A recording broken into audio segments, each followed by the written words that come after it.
Good afternoon. Welcome to GrainTV. My name's Cody. This is Brock Shimano. Today is Tuesday, November 27th. The market is moving higher here. Corn trading up 13, beans up 25.5. Wheat in Chicago trading up 24, and that Kansas City wheat contract is trading up 31. Brock, wheat and beans, they led the market to the upside today. What's the reason behind it? You know, I don't think any specific headline was really driving the markets today. Nothing new out there, but what we did see is a combination of a few different items that were pushing the markets higher, especially in that spread between Kansas City and Chicago wheat. We saw that move another 7 cents higher today. That's 12 cents in the last 2 days. That's widened. I think what was driving that was crop progress came out yesterday. We were another 1% lower on the good to excellent rating for the winter wheat crop. If you take a look at this map here provided by Plant Analytics, you can see that the soil moisture levels for much of the winter wheat growing area in Oklahoma, Kansas, Nebraska, these areas are down in the single digits. They're really low on their soil moisture. I think that's what's been driving the condition ratings there. But you know, that's what's going on here domestically. Internationally, we also had some information from Ukraine.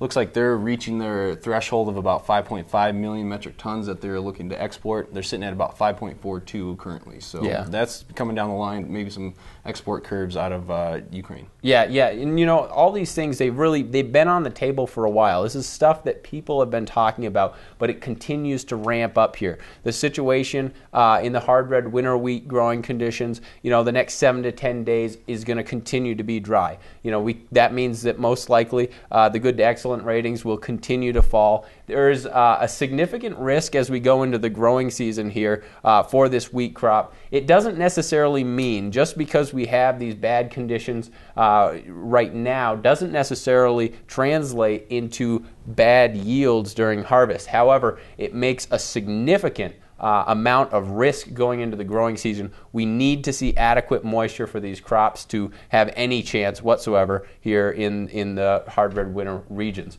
Let's take a look at beans here because they rallied hard as well. We're trading at $14.50, and we do have a 200-day moving average right above it at $14.55, so do pay attention to that. That should offer resistance here. It was, you know, people did talk about it as we broke it. I suggest that, you know, when we trade up around that 200-day moving average, we're going to see a little bit of selling pressure, especially in the overnight situation when there really isn't a ton of volume. Also, if we mount that, if we get above that 200-day moving average, we're going to have that previous low that will then have.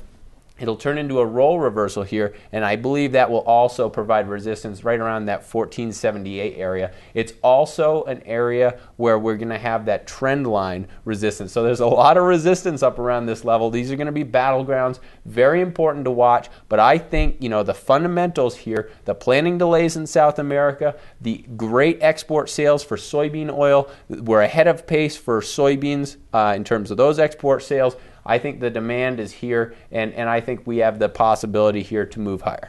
Yeah, it really seems like the rally over the last week or so has been driven by those good soybean exports, the soybean oil sales, and then also by some of the concerns out of Brazil. You know, if we continue to see that pattern with the good exports, the weather concerns in Brazil, do you think we're going to be able to get past these resistance levels that you mentioned earlier? Yeah, like you said, I think that you know, if we do not continue planting progress down South America, if that's delayed anymore, yes, I think that we have the ability to rise, you know, above these resistance levels. But that doesn't mean that we're going to go above them right now. What it means is we need to pay close attention to these price levels and see how price reacts to them. You know, this may be a battleground. We may get a little bit of choppy trading around these levels, but if we're able to get above them, I think we have a little bit of room to run. Okay.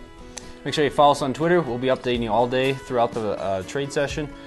Check us out on Facebook or get a hold of us at 877-472-4607.